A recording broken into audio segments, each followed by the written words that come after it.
The look on my father's face when I calmly handed him the overdue mortgage notice was almost worth the 28 years of disappointment that came before it. Almost. Because for the first time in my life, his favorite son couldn't blame me for fixing the mess he'd created. I, Ryan, 28-year-old male, spent most of my life trying to earn something my older brother, Jake, received automatically. Approval, love, pride. You know how some families deny having favorites? Mine didn't even bother pretending. Jake was the golden child. I was the reliable child, and those are two very different things. Jake could crash a car and somehow become the victim. I could bring home straight A's and be asked why one score wasn't higher. My parents always had an explanation. Jake is more outgoing. Jake is under pressure. Jake needs support. It didn't matter that I worked 2 jobs through college. It didn't matter that I graduated debt-free. It didn't matter that I bought my own car. Jake was special. Jake was talented. Jake just needed more time. At least that's what I heard for 28 years. The funny thing, time never seemed to help him. By 32, Jake had bounced through 6 careers: real estate, insurance, crypto, online coaching, day trading, and some mysterious business venture that apparently required thousands of dollars but never generated any. Every failure somehow became someone else's fault. The economy, his boss, his clients, his girlfriend. Bad luck, never Jake, never once Jake. And every time he failed, my parents rescued him, again and again and again. Meanwhile, I quietly built a life, nothing flashy, just stable. I worked as a project manager for a logistics company, bought a modest home, built savings, planned for the future. Apparently, stability isn't exciting enough to earn parental praise. Then came the dinner that changed everything. Dad called and said the family needed to discuss something important. The tone immediately worried me. Whenever my parents said family discussion, it usually meant Jake needed money. I wasn't wrong. When I arrived, Jake was already sitting there, smiling. That should have been my first warning. My mother served dinner. Everyone acted strangely cheerful, like people preparing an ambush. Halfway through dessert, Dad finally cleared his throat. Jake found an incredible investment opportunity. There it was. I almost laughed. Jake grinned. I just need a little help getting started. A little help. Those words should have been printed on our family crest. Dad slid paperwork across the table. I looked down, then blinked, then looked again. A $75,000 business loan. My name was listed as cosigner. Nobody had even asked me beforehand. The paperwork was already prepared. As if my answer didn't matter, I looked around the table. Nobody seemed embarrassed. Nobody seemed concerned. They expected compliance, like always. Absolutely not. The room froze. Jake laughed nervously. Come on, Ryan. No, Dad's face hardened. At least hear him out. I have heard him out for 15 years. Silence. The kind that makes people uncomfortable. The kind that happens when somebody finally says what everyone else avoids. Jake leaned forward. This one's different. I actually laughed. Not because it was funny, because I'd heard that exact sentence dozens of times. This one's different. Every failure started that way. Every disaster started that way. Every bailout started that way. Dad's expression darkened. Then he said the sentence that changed my life. You're not half the man your brother is? The room went completely silent. Even Jake looked surprised. For a moment I just stared at him, not angry, not shocked, just tired, exhausted. 28 years of trying suddenly collapsed inside me. And something finally broke. Not my heart, not my confidence, my need for their approval. I slowly stood up, picked up the loan paperwork, folded it, placed it back on the table. Then I smiled. Then your favorite son can start paying your bills. And that's when my mother's face turned white. Because she knew something Dad didn't, something Jake definitely didn't, for the last 4 years. I had secretly been keeping them financially afloat. For a few seconds after I said it, nobody spoke. My father looked confused. Jake looked annoyed. My mother looked terrified. That reaction told me everything. Because she was the only one who knew what I meant. Ryan, don't do this, Mom whispered. Dad frowned. Do what? I laughed, not the happy kind, the exhausted kind, the kind that comes from carrying a burden for too long. I looked directly at my father. Ask Mom where the extra money comes from every month. Dad blinked. What are you talking about? My mother's face somehow became even paler. Jake rolled his eyes. Oh my God, are we really doing drama right now? I ignored him. Remember when your property taxes suddenly got paid after you missed the deadline? Dad looked confused. Then he slowly nodded. Remember when your furnace broke during winter? Another nod. Remember when the roof repair magically got covered? The confusion on his face was turning into realization. Mom looked down at her plate. She couldn't even look at me. Because she knew exactly where this conversation was headed. The truth was simple. 4 years earlier, my parents had gotten into serious financial trouble. Dad's company downsized. His hours were cut. Mom's medical expenses started piling up. At the time, Jake was living in another state chasing another business opportunity. I was the only one around, the only one available, the only one willing to help. I didn't think twice. They're my parents, of course I helped. At first it was a few $100s, then $1,000. then several thousand, then entire emergency expenses. Over time, it became normal. Every month, I'd quietly transfer money. Every month, Mom would promise it was temporary. Every month, I'd believe her. 4 years later, I had contributed over $60,000. 60,000. Not once had I asked for repayment. Not once had I complained. Not once had I used it as leverage, because I genuinely loved my family, or at least I thought I did. Dad looked at Mom. What is he talking about? Mom stayed silent. My father's voice hardened. Karen. Finally, she spoke. Ryan has been helping us. Helping. That word almost made me laugh. Helping sounded like buying groceries. Helping sounded like paying for dinner. Helping didn't sound like secretly keeping your parents from losing their house. Dad stared at her. How much? Mom hesitated. Big mistake, Dad noticed. How much? Her voice barely rose above a whisper. More than 50,000. The dining room exploded. What? Even Jake nearly choked. Dad pushed back his chair. $50,000. Closer to 60. The silence that followed felt heavy enough to crush furniture.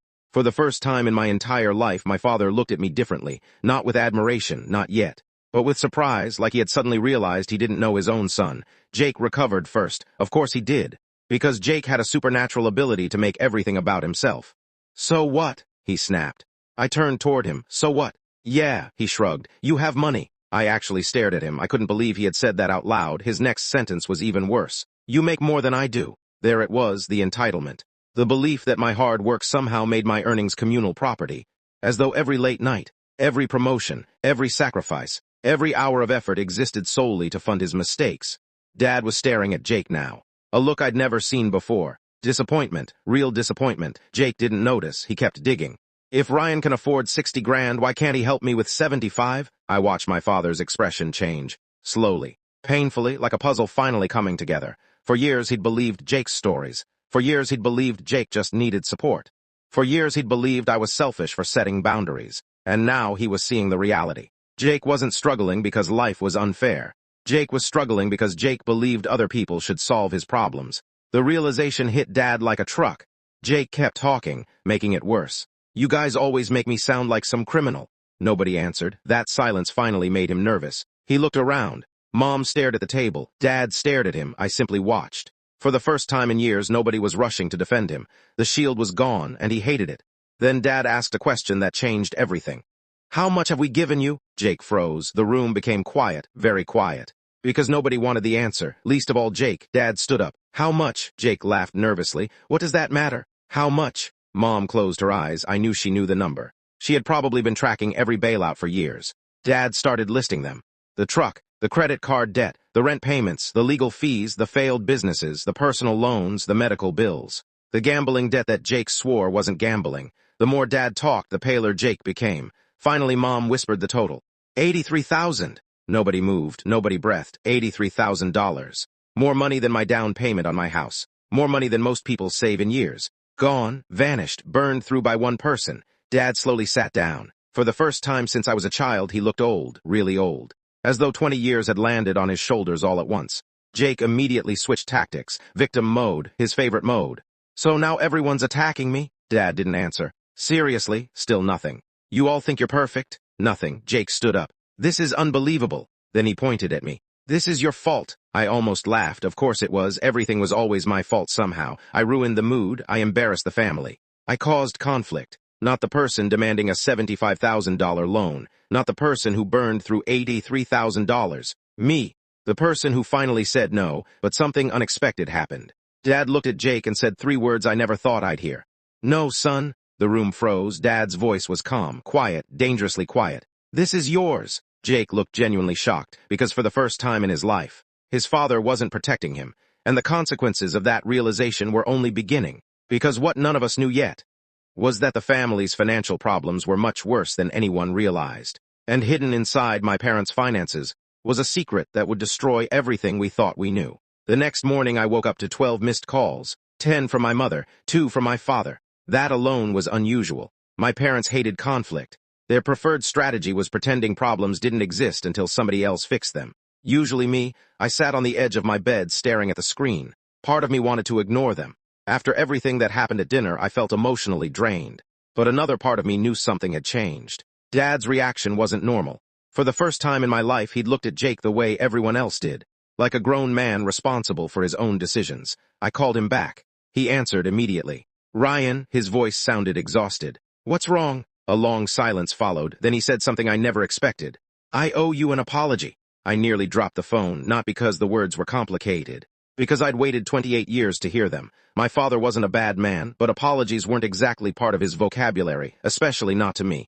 You don't have to. Yes, I do. His voice cracked slightly. And that scared me. Dad wasn't emotional, ever. I'm starting to realize I've been unfair to you. I closed my eyes. Hearing that felt strangely painful, like finally receiving medicine for a wound that had already scarred over. You appreciate it, but it doesn't undo the damage. I appreciate that. Another silence. Then he cleared his throat. Would you come over? I hesitated. What happened? His answer made my stomach drop.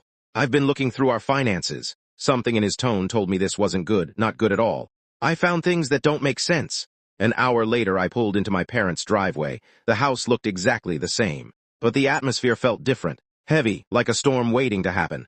Dad was sitting at the kitchen table surrounded by paperwork. Stacks of paperwork, bank statements, tax documents, credit card bills, loan records. The sight alone made me nervous.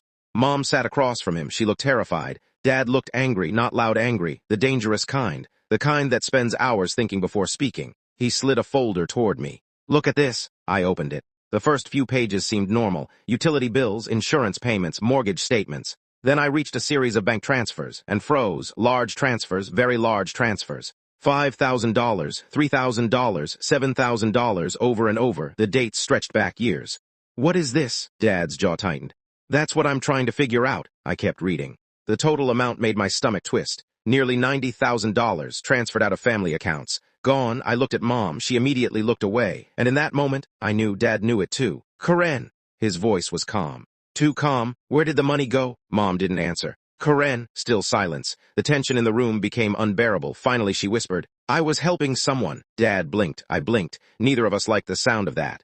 Helping who? Mom swallowed hard. For a second I thought she might tell the truth. Instead she said, a friend.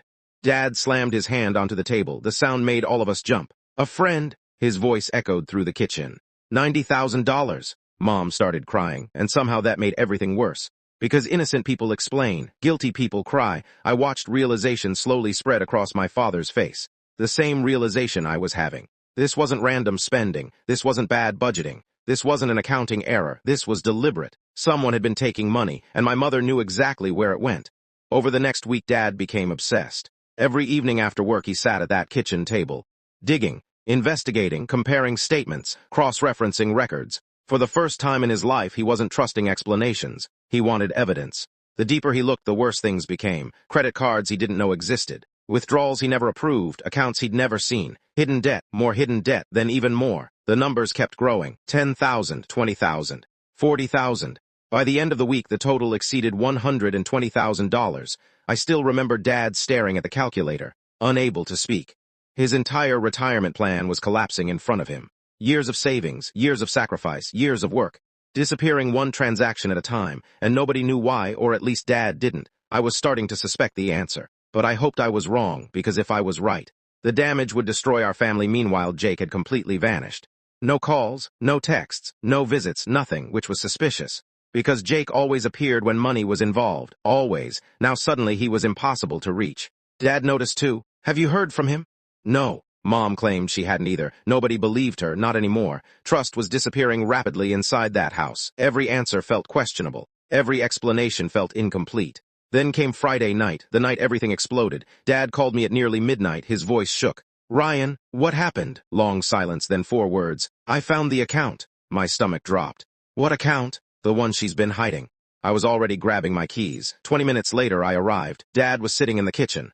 The same kitchen where we'd eaten dinner a week earlier, but now he looked completely broken. In front of him sat a stack of documents, and one printed bank statement. I picked it up. The account wasn't in my father's name. It wasn't a joint account. It belonged solely to my mother. My eyes moved down the page. Transaction history, transfer history, payment history. Then I saw the name. A recipient. Repeated dozens of times, month after month, year after year. The same person, the same destination, the same secret. And suddenly everything made sense. The missing money, the hidden debt, the lies, the panic, the fear, because the money hadn't gone to a friend, it hadn't gone to investments, it hadn't gone to emergencies, it had gone to a man. One specific man, a man named Daniel Mercer. A name none of us recognized, at least not yet, but within 48 hours, we would discover exactly who Daniel was, and why my mother had spent years secretly funding him. And when that truth came out, even Jake's betrayals would look small by comparison. I expected anger. I expected shouting. Maybe even a confrontation. What I didn't expect was silence. My father sat motionless at the kitchen table, staring at the name on that bank statement as if looking at it long enough might somehow change reality. Daniel Mercer. The name appeared everywhere, transfer after transfer. Month after month, year after year, thousands of dollars, sometimes hundreds, sometimes entire paychecks. The pattern stretched back almost 5 years. 5 years, not a mistake. Not a misunderstanding, not a one-time lapse in judgment, a full second life. Dad rubbed his face, his hands were trembling. Who is he? I didn't have an answer, neither did he, and somehow that made everything worse. Because when a stranger has received over $100,000 from your wife, there are only so many possible explanations. None of them good. The next morning, Dad did something completely out of character. He hired a private investigator. 5 years ago, he would have laughed at the idea, said it was dramatic, said it was unnecessary. But 5 years ago, he also trusted everyone around him. That version of my father no longer existed. By then, trust had become a luxury he couldn't afford. The investigator asked for 48 hours, just 48. Neither of us expected much. We were wrong, very wrong. 2 days later, I was sitting across from Dad inside a small office downtown. The investigator slid a folder across the desk. I still remember the expression on his face. Professional, detached. The face of someone who had delivered bad news many times before. Dad opened the folder. The first page contained a photograph. A man, mid-50s, gray hair, business casual clothing. Nothing remarkable, nothing memorable. Just an ordinary man, except he wasn't ordinary to us because according to the documents, he'd been receiving our family's money for years. Dad stared at the photograph. Who is he? The investigator answered immediately. Daniel Mercer, 56 years old, regional sales manager. I waited. The investigator flipped another page, then another, then another. Each page made Dad's expression darker. Texts, meeting records, hotel receipts, travel records, financial transfers, evidence, lots of evidence. Then came the sentence that changed everything. We believe your wife and Mr. Mercer have been involved in a romantic relationship for approximately 4.5 years. The room became completely silent. I looked at my father. For a moment he didn't react, like his brain refused to process the information. Then reality hit, and I watched something inside him collapse, not loudly, not dramatically, quietly. The way old buildings fall after years of hidden structural damage. One crack at a time. The drive home felt endless. Dad barely spoke. I barely spoke. What do you even say after learning something like that? Sorry, that seemed ridiculous. Nothing fixes 5 years of betrayal. Nothing. When we finally arrived, Mom was waiting. The moment she saw our faces, she knew. Her expression changed instantly. Fear, pure fear. Dad placed the folder on the kitchen table. She stared at it, then at him, then back at the folder. Nobody spoke. Finally, Dad asked one question. How long? Mom started crying immediately. That was answer enough, but Dad wanted the truth, for once. The actual truth. How long? Her voice shook. 4 years, Dad laughed. The sound scared me, not because it was loud. Because it wasn't. It sounded empty, like someone laughing at a funeral. 4 years. Mom nodded. More tears, more silence, more damage. Then Dad asked the question that mattered most. Did you love him? I watched my mother's face carefully. Because sometimes hesitation tells you more than words. And she hesitated, just for a second. But Dad saw it, I saw it, everybody saw it. And that hesitation broke something, completely, irreversibly. She finally whispered, at one point. Yes, Dad stood up, not angry, not yelling, just finished, completely finished. 29 years of marriage ended in that moment, not legally, not officially, emotionally. I thought the worst part was over. I was wrong. Because then another truth emerged. A truth nobody expected. Not even the investigator. During the financial review, something unusual appeared. Several transfers didn't go to Daniel. They went somewhere else, someone else. Different account. Different recipient. The amount wasn't huge, but it was consistent. Dad noticed immediately. So who's this? Mom froze, and that reaction told us everything. Again, Dad slid the statement toward her. Who's this? No answer. His voice hardened. Karen. The room felt suffocating. Then she finally spoke, and I honestly wished she hadn't, because the answer somehow made everything worse. The account belonged to Jake, my brother, the golden child, the favorite son. The same son who claimed he never received enough support. The same son who constantly talked about financial hardship. The same son who demanded $75,000 from me. Mom had been secretly sending him money. Thousands for years, without Dad's knowledge, without anyone's knowledge. My father looked stunned, absolutely stunned. How much? Nobody answered. Dad grabbed a calculator, started adding, transfer after transfer, month after month, year after year. When he finally finished, he slowly lowered the calculator. The total? $68,000, secretly, quietly, behind everyone's back. Dad looked physically ill, because now he understood something devastating. The family hadn't nearly gone broke because of bad luck. They hadn't nearly lost everything because of economic hardship. They were drowning because two people had been bleeding them dry. One son, one wife, working separately, lying constantly, taking endlessly, and never feeling guilty. That night Jake finally called, not because he cared, not because he was worried, because Mom warned him. And he knew the truth was coming. Dad put the phone on speaker. I sat across from him. Listening, waiting, Jake sounded nervous.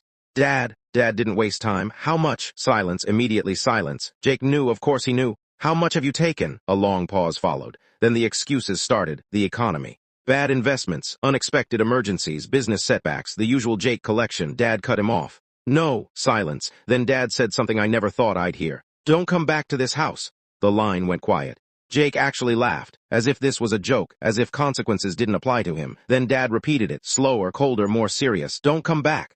The laughter disappeared, and for the first time in his life, Jake sounded scared. Because the one person who had always rescued him was finally done, and neither of us knew it yet. But Jake wasn't about to accept that quietly, because desperate people do desperate things. And within days, he would make a decision that would drag our entire family into an even bigger disaster. The call with Jake ended just after midnight. My father sat silently at the kitchen table, the same table where he'd defended Jake for years, the same table where he'd criticized me, the same table where he'd insisted family always came first. Now he looked like a man trying to figure out whether his entire life had been a lie.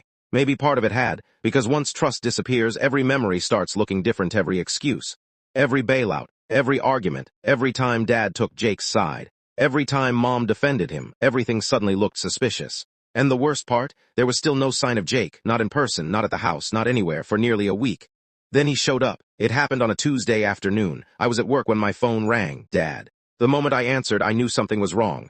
Ryan. His voice sounded strange, tight, controlled, dangerously controlled. What happened? Jake's here. I immediately stood up. And, long silence. Then Dad said, he brought a lawyer. My stomach dropped. What? Just get over here. 40 minutes later, I walked into my parents' house. The atmosphere felt toxic, like a room filled with gasoline waiting for a match. Jake sat at the dining table. Beside him sat a man in a gray suit. Across from them sat my father.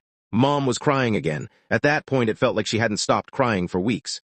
Jake looked nervous. But underneath that nervousness, I saw something familiar. Calculation.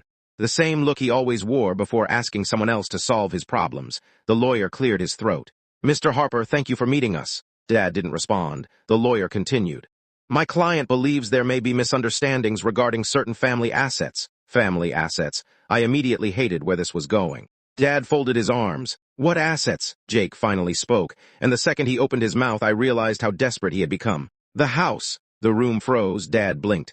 The house, Jake nodded. I think I'm entitled to part of it. For several seconds, nobody spoke. I genuinely thought I'd misheard him. Entitled to the house? The house Dad had spent 30 years paying for. The house Jake hadn't contributed a single dollar toward.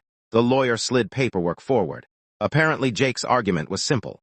Since he'd received repeated financial support over the years, he'd been led to believe certain assets would eventually be shared. I stared at him, absolutely speechless. The man had somehow convinced himself that taking money qualified him for ownership.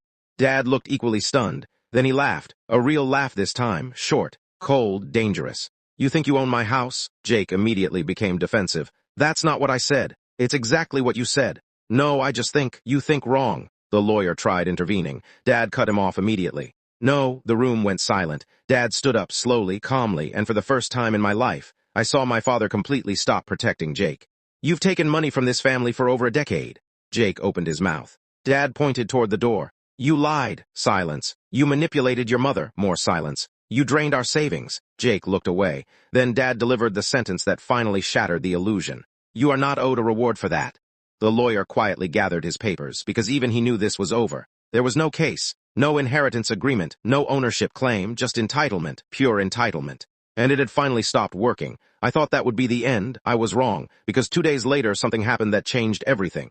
Dad called me again. This time he sounded furious, not disappointed, not sad, furious. Ryan, what happened? I need you here. Why? His answer made my blood run cold. I found loans. What loans? Long pause, then loans in my name. I froze. What? Loans I never applied for. For a moment I couldn't speak. Because there was only one explanation, and neither of us wanted to say it out loud. Identity fraud. Someone had borrowed money using Dad's information, and judging by the anger in his voice, he already suspected who. When I arrived, paperwork covered the kitchen table again. Loan agreements, credit reports, account records. Thousands upon thousands of dollars, debt my father never authorized, debt he never received, debt he never knew existed. The total, almost $40,000, my stomach twisted, because I already knew where this investigation was heading. Dad looked at me, then at the paperwork, then back at me. His voice was barely above a whisper. Tell me I'm wrong? But I couldn't, because the signatures looked familiar, the timing looked familiar. The spending patterns looked familiar, everything pointed toward one person, Jake, and if the evidence confirmed it, then this would no longer be a family dispute. It would become a criminal investigation. And once that happened, the golden child would finally face consequences nobody could rescue him from. For most of my life, Jake had survived on one simple strategy. Deny, deflect, delay. If a bill appeared, it wasn't his fault. If money disappeared, someone misunderstood. If a relationship failed, somebody else caused it. The pattern had worked for years because people wanted to believe him, especially my parents. But evidence doesn't care what people want to believe, and evidence was piling up fast. 3 days after Dad discovered the mysterious loans, he contacted the bank. At first, they treated it like a routine inquiry. Then they started reviewing documents. Then they started asking questions, lots of questions. Questions that made everyone uncomfortable. Questions that required real answers, not excuses, not stories, answers. The investigation moved surprisingly quickly, because whoever had opened the accounts had made a critical mistake. Actually, several mistakes. The applications used Dad's personal information, his social security number, his employment records, his address. Everything looked legitimate, except for one detail, the contact information. A different phone number, a different email address, and both of them led directly to Jake. The bank representative called Dad on a Thursday afternoon. I happened to be sitting in the living room when it happened. I watched my father's face change during the conversation. Confusion, concern, realization, then anger, pure anger. The call lasted less than 10 minutes. When it ended, Dad slowly lowered the phone. Nobody spoke. Finally, I asked, "What did they say?" His answer came immediately. "The loans were opened from Jake's apartment." I closed my eyes. There it was, the confirmation, the thing none of us wanted but all of us expected. Dad sat down heavily. For a few moments he stared at nothing. Then he laughed, not because anything was funny, because the alternative was probably crying. $40,000. His voice sounded hollow. $40,000. Mom started sobbing, again. Normally I would have felt sympathy. But by then I was running out of emotional energy. Years of lies have a way of exhausting your compassion, especially when those lies keep multiplying. The confrontation happened that same evening. Dad called Jake. No warning, no preparation, no opportunity to create a story. Jake answered immediately. "Dad, did you use my identity?" Silence, instant silence. The kind of silence that tells you everything. Dad repeated himself. "Did you use my identity?" Jake's voice became defensive. "What are you talking about?" There it was, step 1. Deny, exactly as expected. Dad didn't fall for it. The bank traced the applications. No response. The phone number belongs to you. Still nothing. The email belongs to you. Silence. Then came the excuse. "I was going to pay it back." I actually laughed out loud, because somehow that made it worse. Not only had he done it, he was admitting it, while acting like repayment would have erased the crime. Dad wasn't laughing. His face had gone completely expressionless. "How long?" Jake hesitated. "How long what? How long have you been stealing from us?" The word stealing hit hard, even through the phone, especially through the phone, because for years everyone had used softer language, helping, supporting, assisting, bailing out. Nobody called it what it actually was. Taking from people who loved him, taking from people who trusted him, taking because he believed consequences belonged to other people. The truth came out in pieces, painful pieces. Apparently Jake's financial problems were far worse than anyone knew. Credit cards maxed out, personal loans, missed payments, collection agencies, lawsuits, debt, an unbelievable amount of debt, every failed business, every failed investment, every bad decision, every shortcut, it had all accumulated. And eventually he ran out of people willing to lend him money, so he found another solution. My father, without permission, without knowledge, without consent. Dad listened quietly. Then he asked one final question. "Would you have ever told me?" The silence that followed lasted nearly 15 seconds, and that silence answered everything. No, he wouldn't have, not voluntarily. Not ever. The truth only appeared because he got caught. The next morning my father made the hardest decision of his life. At least according to him, he filed a police report. I was there when he did it, sitting beside him, watching his hands shake, watching him struggle to complete paperwork that would permanently change his relationship with his son. Some people think justice feels satisfying. Sometimes it doesn't. Sometimes it just feels sad. This was one of those times. Dad wasn't smiling. He wasn't celebrating. He looked heartbroken. Because no parent imagines reaching a point where they have to report their own child. But actions have consequences. And eventually those consequences arrive whether people want them or not. The report triggered a formal investigation. Word spread quickly. Banks became involved. Credit agencies became involved. Attorneys became involved. Suddenly, Jake's problems weren't family secrets anymore. They were official, documented, traceable, real, and Jake panicked, completely panicked. For the first time in his life, charm wasn't enough. Excuses weren't enough. Promises weren't enough. The system doesn't care who the favorite child is. The system only cares about evidence, and evidence was everywhere. Then came the voicemail. The voicemail I still have saved, not because I enjoy listening to it, because it reminds me how quickly entitlement turns into desperation. Jake left it at nearly 2 in the morning. His voice sounded frantic, angry, terrified. He blamed everyone. Dad, Mom, the banks, the economy, me, especially me. According to Jake, I had poisoned the family. I had turned Dad against him. I had ruined everything. Not the fraud, not the lies, not the theft, me. The familiar pattern almost would have been funny if it wasn't so tragic. Even facing criminal consequences, he still couldn't take responsibility. Not completely, not honestly, not once. A week later, investigators uncovered something else, something nobody expected. The fraud wasn't limited to Dad. There had been another target, another family member, another victim, someone whose credit history had also been accessed without permission, someone whose information appeared in several applications. When Dad called to tell me, my stomach immediately dropped, because I already knew the answer before he even said it.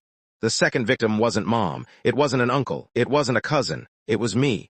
My information had been used too, and suddenly this stopped being my parents' crisis. It became mine, and when I learned exactly what Jake had done using my name, any remaining sympathy I had left for him disappeared forever. The moment Dad told me my information had been used too, I felt something inside me go cold.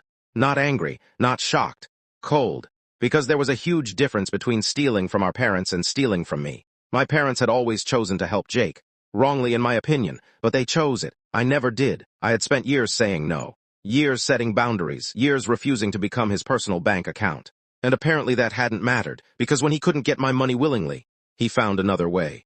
Dad handed me the paperwork the following day. I already knew it would be bad, I just didn't know how bad. The first application contained my name, my address, my employment information, my credit history, everything. The second application contained even more. A personal loan, a store credit account, and a line of credit. All opened within 18 months, all using my information, all linked to Jake's email address, all linked to Jake's phone number. I stared at the documents, then I checked the balances. My stomach dropped. Nearly $22,000, $22,000. Debt I never authorized, debt I never saw, debt I never knew existed. I sat there silently for several minutes, trying to process it, trying to understand how somebody could do that to their own brother. Then I realized something. The answer was simple. Jake didn't see other people as people, not really. He saw resources, opportunities, solutions. If you had money, you existed to help him.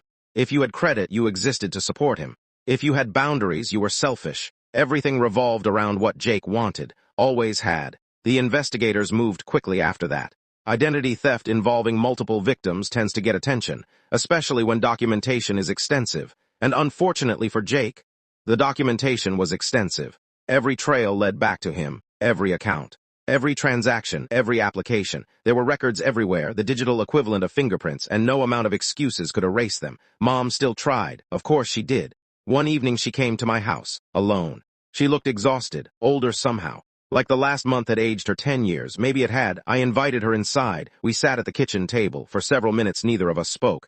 Then she finally said, "He's still your brother." There it was, the sentence I knew was coming, the sentence families use when they run out of arguments. I looked at her carefully, and tears immediately filled her eyes. He made mistakes. Mistakes, that word again. I was getting tired of that word. A mistake is forgetting somebody's birthday. A mistake is taking the wrong exit on a highway. Opening loans in someone else's name isn't a mistake. It's a decision. A series of decisions, repeated over and over. I leaned forward. "Mom," she looked at me. "If a stranger had done this, what would you call it?" Silence, because we both knew the answer. Crime, fraud, theft. Words nobody wanted to use when Jake was involved. But accurate words nonetheless. She looked away, and for the first time in years she didn't defend him, not really. I think deep down she finally understood, not completely, but enough to stop pretending. 2 weeks later the family completely fractured, not metaphorically, literally. Relatives started choosing sides. Aunts, uncles, cousins, everybody suddenly had opinions. Some supported my father, some supported me. And a surprising number supported Jake. At least initially, until the evidence started spreading. Then the phone calls changed. Because it's easy to defend someone when you think they're misunderstood. It's much harder when documents start appearing. Bank records, loan records, investigation reports. Facts have a way of ruining family narratives. Slowly, support disappeared. One relative after another stopped answering Jake's calls. Stopped lending money, stopped believing stories. His world was shrinking, and he knew it. Then came the family meeting, the final one, the meeting that officially ended everything. Dad insisted everyone attend. Me, Mom, Jake, no lawyers. No investigators, no relatives, just family. For the last time, Jake arrived looking terrible, thinner, tired, stressed. The confidence he'd carried his entire life was gone. In its place was desperation, real desperation. For a brief moment, I almost felt sorry for him. Almost. Then I remembered the loans, the lies, the theft, the years of manipulation. The sympathy disappeared. Dad started the conversation, not with accusations, not with anger. Just facts, the transfers, the fraud, the debts, the investigation, everything, one item at a time, one truth at a time. Jake listened quietly for once. Then Dad asked him a question, a very simple question. Why? Nobody spoke. The room felt completely still. Jake stared at the table, then he finally answered, and honestly, the answer was pathetic. I thought I'd fix it eventually. That was it. That was the grand explanation, not necessity, not survival, not desperation, just confidence that future Jake would somehow solve problems present Jake created. The same thinking that had ruined his entire life, the same thinking that had destroyed our family. Dad closed his eyes, slowly, painfully, then he nodded, as if a final puzzle piece had fallen into place. When he opened his eyes again, something had changed. Acceptance, not forgiveness, acceptance. The realization that Jake wasn't secretly a victim, wasn't secretly misunderstood, wasn't secretly one good opportunity away from changing. This was who he was, and maybe who he'd always been. The room remained silent. Then Dad spoke. I can't help you anymore. Jake looked up immediately. Panic flashed across his face. Dad, no. For the first time in his life, Dad didn't bend, didn't negotiate, didn't rescue, didn't compromise. No, the single word landed harder than any scream, because Jake understood exactly what it meant. The safety net was gone, forever, and suddenly he looked terrified, because without that safety net, he would finally have to face the consequences alone. And those consequences were arriving much faster than he realized. Because within a month, investigators would make a decision that changed everything. A decision that would send the golden child into a downward spiral he could no longer escape. And when the dust finally settled, the family I grew up with would no longer exist. For most of his life, Jake believed consequences were temporary. A bill became somebody else's problem. A debt became somebody else's responsibility. A mistake became somebody else's fault. And somehow every single time someone stepped in to save him, usually my parents, sometimes relatives, occasionally friends, there was always another rescue, another second chance, another bailout. That belief had shaped his entire life. The problem was that legal consequences don't work the same way family consequences do. Judges don't care who's the favorite child. Investigators don't care about excuses. Evidence doesn't care about intentions. And by the time the investigation finished, there was a mountain of evidence. The official findings arrived about 6 weeks after the family meeting. I was at work when Dad called. His voice sounded strangely calm, not happy, not angry. Just tired, the kind of tired that comes from fighting a battle for too long. They finished. I knew immediately what he meant. The investigation, the loans, the fraud, everything. I sat down. What happened? A long pause, then.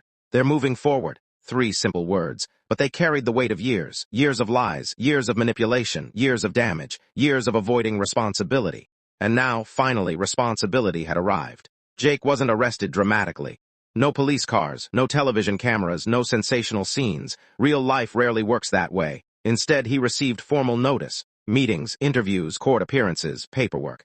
Consequences wrapped in bureaucracy. Less dramatic, far more real. The moment he realized nobody could stop it, he panicked. Again, he called everyone, relatives, friends, former coworkers, anyone willing to answer. Some people ignored him, others listened politely. A few even tried helping, but the situation had changed. This wasn't unpaid rent. This wasn't a failed investment. This wasn't another bad business idea. This was documented fraud. The kind that follows you. The kind that leaves records. The kind that doesn't disappear because somebody feels sorry for you. The first court hearing happened on a rainy Tuesday morning. Dad asked if I would come. I said yes. Not because I wanted revenge. Not because I wanted to watch Jake suffer. Because after everything that happened, I needed closure. I needed to see the truth acknowledged. Publicly, officially, once and for all. The courthouse wasn't dramatic. Just another government building filled with people handling problems. Some small, some life-changing. Jake arrived 20 minutes early. When I saw him, I barely recognized him. The confidence was gone. The swagger was gone. Even his posture looked different, smaller somehow. Like reality had finally become too heavy to carry. For a second our eyes met. Neither of us spoke. There was nothing left to say. The hearing itself wasn't particularly exciting. No emotional speeches. No dramatic confessions, just facts, documents, records, evidence, lots of evidence. The bank representatives testified, investigators testified. Financial experts reviewed account histories. Application records, digital records, electronic signatures, everything. The story became painfully clear. Money had been borrowed, information had been used. Consent had never been given, the evidence wasn't complicated, which made it impossible to argue with. Every time Jake's attorney attempted an alternative explanation, another document appeared. Another record, another confirmation, another piece of proof. By the end of the day, the outcome felt inevitable. Not because anyone wanted it, because reality left little room for anything else. The hardest moment wasn't for Jake, it was for my father. Near the end of the proceedings, he was asked a question. A simple question, one sentence. One answer. Did you authorize these accounts? The room became quiet. Dad looked toward Jake, then toward the judge, then down at his hands. For several seconds, nobody moved. I could practically feel the conflict inside him. The father, the victim, the man, all fighting for control. Then he answered.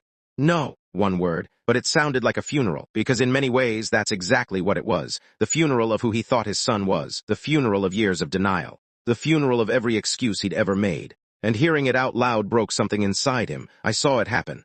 After the hearing, we walked outside together. The rain had stopped. The clouds were finally breaking apart. For a while, neither of us spoke. Then Dad sat down on a bench. I failed him. I immediately shook my head. No, he looked at me. I did. His voice cracked. I kept saving him. I didn't answer because part of me knew he was right. Not completely. Jake was responsible for his own actions, always had been. But enabling someone for years doesn't help them. It delays consequences. And delayed consequences tend to grow larger, more expensive, more painful, more destructive. That's exactly what happened here. Dad stared across the parking lot. I thought I was helping. The sadness in his voice hurt more than the anger ever had, because for the first time he understood. Every rescue had made the next disaster possible. A few weeks later, the final outcome arrived. There were penalties, repayment requirements, restrictions, consequences that would follow Jake for years. Not life-ending consequences, but life-changing ones, the kind that force a person to confront reality. For the first time, nobody could shield him from them. Not Mom, not Dad, not me, nobody, and as strange as it sounds. That might have been the first truly honest thing that ever happened to him, because reality was finally treating him the same way it treated everyone else. The legal battle was over, but the family battle wasn't, not yet. Because while Jake was dealing with consequences, my mother was dealing with something else. Guilt, years of it, and the secrets she'd hidden were finally catching up with her. The affair, the money, the lies, everything. The marriage was hanging by a thread, and one final confrontation remained. A confrontation that would determine whether anything in our family could still be saved. By the time autumn arrived, Jake's life looked nothing like it had 6 months earlier. The illusion was gone. The stories were gone. The excuses were running out. And perhaps for the first time in his entire life, people were treating him exactly as he was instead of who they hoped he might become. It wasn't pretty, but it was real, and reality had never been Jake's strongest skill. The first thing he lost was his apartment, not because anyone forced him out, because he simply couldn't afford it anymore.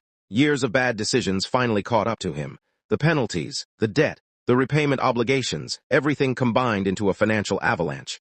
The same avalanche everyone else had warned him about for years. The difference was that this time nobody was standing at the bottom with a safety net. Dad refused, Mom couldn't, and I wouldn't. For the first time in his adult life, Jake was completely responsible for Jake. He hated it. News traveled through relatives surprisingly fast. Family gossip always moves at the speed of light. Within weeks, everyone knew some version of the story. Some details were exaggerated, others were minimized. But the general truth remained.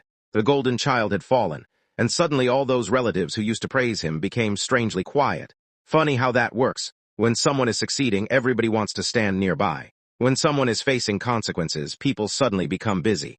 Jake discovered that lesson the hard way. One by one, the people he'd relied on disappeared, not because they were cruel, because they were exhausted. Exhausted from years of promises, years of excuses, years of temporary emergencies that somehow never ended. People eventually reach a limit. Jake had finally found theirs. Meanwhile, my mother was facing a different kind of collapse. The affair was over. Daniel disappeared almost immediately once the money stopped flowing. That revelation hit her harder than anything else, because it exposed a truth she didn't want to admit. The relationship she'd risked her marriage for wasn't built on love. It was built on fantasy. And fantasy tends to disappear when reality arrives. Dad never yelled, never screamed, never made dramatic threats. Honestly, that made everything worse. He simply withdrew, emotionally, quietly, completely. The anger faded, the sadness remained, and sadness is much harder to repair. One evening, Mom asked if she could visit me. I almost said no, not because I hated her, because I didn't know what was left to say. But I agreed. When she arrived, she looked exhausted. The confident woman who had spent years protecting Jake seemed gone. In her place sat someone carrying enormous regret. For a while we talked about ordinary things, the weather, work, the house, anything except the obvious. Eventually she broke the silence. "I owe you an apology." I didn't respond immediately, I just listened. Because after everything that happened, words mattered less than honesty, and for once she seemed honest. "I spent years expecting you to be okay." Her voice trembled. "Because you always were." That sentence hit harder than she probably intended. Because it was true. I was the stable one, the responsible one, the dependable one, the son who always figured things out. And because I handled things well, nobody worried about me. Nobody checked on me. Nobody protected me. Instead, all the attention went toward the person creating problems. Jake, the squeaky wheel, the crisis, the emergency. Mom wiped away tears.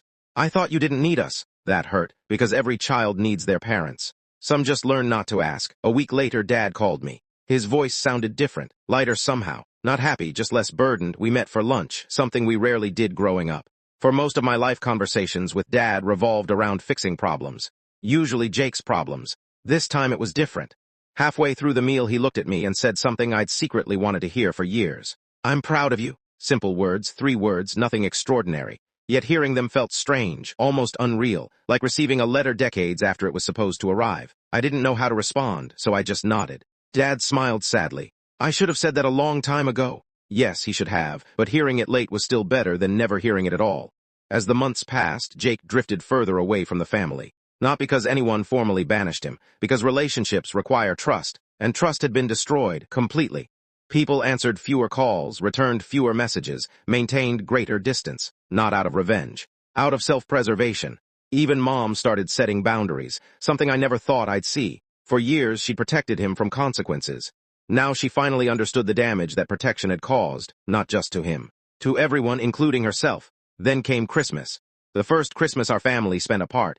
No big dinner, no family photos, no awkward conversations, just smaller gatherings, separate celebrations, different traditions. At first it felt sad, like mourning something. But as the day progressed, I realized something unexpected. It was peaceful, genuinely peaceful. No arguments, no financial emergencies, no manipulation, no drama, just peace. And after years of chaos, peace felt almost unfamiliar. That evening I sat alone on my porch watching snow fall across the neighborhood. My phone buzzed. A text message. Jake. The first message I'd received from him in months. For several seconds I stared at the screen, unsure whether to open it. Eventually curiosity won. The message was surprisingly short. 3 sentences. No excuses, no requests, no blame, just 3 sentences. "I know I ruined a lot. I don't expect forgiveness. I hope you're doing okay." I stared at the screen for a long time, long enough for the snow to start collecting on the railing, long enough to realize something important. For the first time in his life, Jake hadn't asked for anything, and maybe that meant change was possible, or maybe it didn't. Honestly, I didn't know. But for the first time, that wasn't my responsibility to figure out. Because my job was no longer saving my family. My job was finally living my own life, and that life was about to begin. The strangest part wasn't watching my family's secrets collapse. It wasn't the court hearings, the betrayal, or even discovering how many years I'd spent being taken for granted. The strangest part was realizing that after all the chaos ended, my life became peaceful. And peace was something I'd spent so long chasing that I barely recognized it when it finally arrived. A year later, I was standing in my backyard holding a cup of coffee. The sun had barely risen. The neighborhood was quiet. No emergencies, no crisis phone calls, no demands for money. No family drama waiting around the corner, just silence, the good kind, the healthy kind. The kind I'd spent most of my life believing was impossible. For years I'd been living inside somebody else's storm. Jake's storm, my parents' storm, everybody else's problems, everybody else's mistakes, everybody else's expectations. And somewhere along the way I'd forgotten something important. My life belonged to me, not them. Me, the year after everything happened, became the most peaceful year of my adult life. Not perfect, peaceful, there's a difference. Work continued going well. I received another promotion, nothing dramatic, nothing life-changing, just the result of years of showing up consistently. Funny how boring responsibility looks compared to chaos, yet somehow responsibility builds a better life every time. I paid off the last of my car loan, expanded my savings, started traveling more, started seeing friends more, started saying yes to opportunities I'd always postponed because I was too busy fixing somebody else's disasters. For the first time in decades, I was the main character in my own life, and it felt incredible. My relationship with Dad changed the most. At first things felt awkward. Years of resentment don't disappear overnight. Neither do years of favoritism. But something surprising happened. Dad actually tried, really tried. Not with grand gestures, not with dramatic speeches, with consistency. Phone calls, lunches, conversations, effort. The things that matter. One afternoon we were sitting at a fishing dock watching the water. Neither of us had caught anything. Dad stared across the lake and said, "You know what I regret most?" I looked over. "What?" he sighed, then smiled sadly. "Thinking reliability meant you didn't need encouragement." The sentence hit me harder than he probably realized, because that was exactly what happened. I was reliable, therefore I was ignored. I was responsible, therefore I was expected to handle everything. I wasn't the problem, therefore nobody checked if I was hurting. Dad shook his head. I spent years rewarding crises and overlooking character. Neither of us spoke after that. We didn't need to. Some truths explain entire lifetimes. Mom's path was harder, much harder. The divorce was finalized 8 months after the investigation ended. It wasn't ugly. It wasn't dramatic. It was simply over. By then there wasn't much left to fight about. The marriage had already ended long before the paperwork arrived. The paperwork just made it official. For a while Mom struggled. A lot. Losing her marriage. Losing the fantasy relationship with Daniel. Losing the image she'd built of herself. It forced her to confront things she'd avoided for years. But eventually something changed. She stopped making excuses. Stopped defending every decision. Stopped pretending. And once she did that, healing became possible. Not easy. Possible. The last conversation we had about everything happened nearly a year later. She looked at me and said, "I spent so much time protecting Jake that I forgot I was hurting you." I believed her, not because the damage disappeared, because for the first time she wasn't minimizing it. She wasn't explaining it away. She was acknowledging it. Sometimes that's all people can do. And then there was Jake. The golden child, the favorite son, the center of the universe. For a long time I didn't hear much about him. Honestly, I preferred it that way. Distance was healthy, necessary. Long overdue. Then one day Dad called. "You're not going to believe this." I laughed. "What now?" "Jake got a job." I nearly choked on my coffee. Dad laughed too. The first genuine laugh I'd heard from him in years. "A real job? Doing what?" "Warehouse supervisor." I sat quietly for a moment, processing it. Not because the job was impressive, because it represented something bigger. Stability, responsibility, reality. For the first time in his life, Jake wasn't chasing a shortcut. He wasn't looking for a miracle. He wasn't trying to get rich overnight. He was simply working, like everybody else. And apparently, he was actually good at it. Months later, I received another message from him. Unlike the first one, this one was longer. Still no requests. Still no manipulation. Still no excuses. Just honesty, or at least what sounded like honesty. He admitted things. Things I'd never expected him to admit. That he had been jealous. That he resented my stability. That every time somebody praised me, he felt like a failure. That taking shortcuts felt easier than accepting responsibility. The message ended with a sentence I read several times. "You spent years becoming the man everyone thought I already was." I won't lie, that one hurt, because it was true. People had spent years praising potential while ignoring effort. Praising promises while ignoring results. Praising dreams while ignoring discipline. And eventually reality corrected the score, as reality always does. A few months later, something happened that brought everything full circle. Dad invited me to dinner, just the two of us. Nothing unusual, at least that's what I thought. Halfway through the meal, he handed me an envelope. I frowned. "What's this?" "Open it." Inside was a document. At first, I didn't understand what I was looking at. Then I saw the address. His house, the family house. I looked up, confused. "Dad," he smiled, the kind of smile that carries years of emotion, years of regret, years of gratitude, years of things left unsaid. "The house will eventually be yours." I stared at him, speechless, not because of the value, because of what it meant. Recognition, trust, respect, things I'd spent my entire childhood chasing. Dad shook his head. "You earned it years ago." For a moment, neither of us spoke. Then he added something I'll never forget.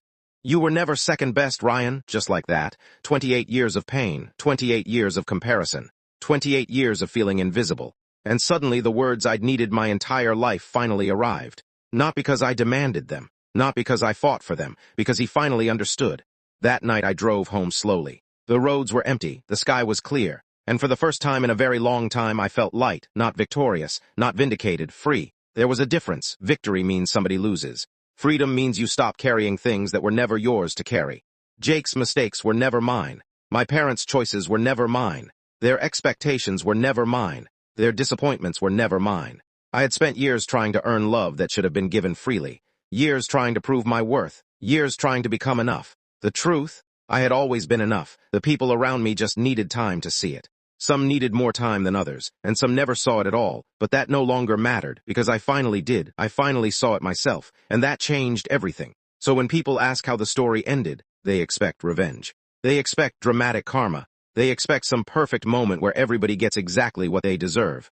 But that's not what happened. The real ending was better. The real ending was peace. The golden child lost his pedestal. My parents faced the truth. The lies collapsed, the secrets surfaced, and I finally stopped living for everyone else. I built a life that belonged to me, a life filled with stability, respect, boundaries, and peace. And after everything that happened, that felt like the greatest karma of all.